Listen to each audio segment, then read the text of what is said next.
Employees at UC San Diego Medical Center say they're worried for their safety.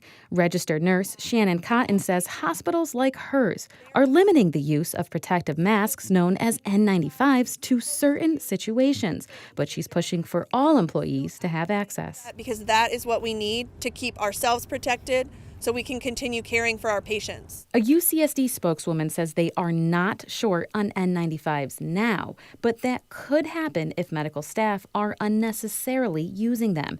The debate is playing out across the country and here in the state. Workplace safety regulators say N95s are necessary to protect workers from contagious diseases.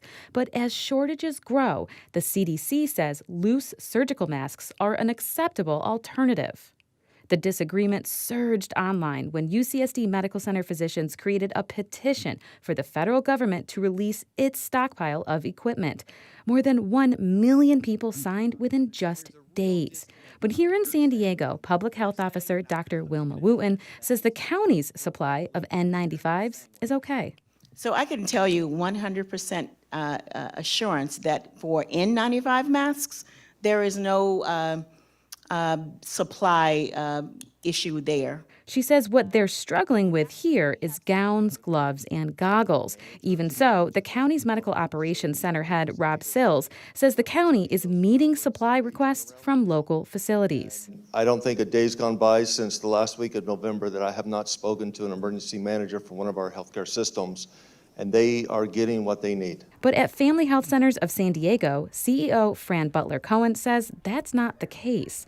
The system that caters to low and uninsured patients is struggling to find everything it needs. We need to be able to have that ability to see patients in the community and not send them to emergency rooms. Late last week, Family Health Center employees received thousands of N95 masks for healthcare workers from the county. But they say they still have more needs. And they're not alone. Some facilities are turning to the public for donations, and the community is coming through.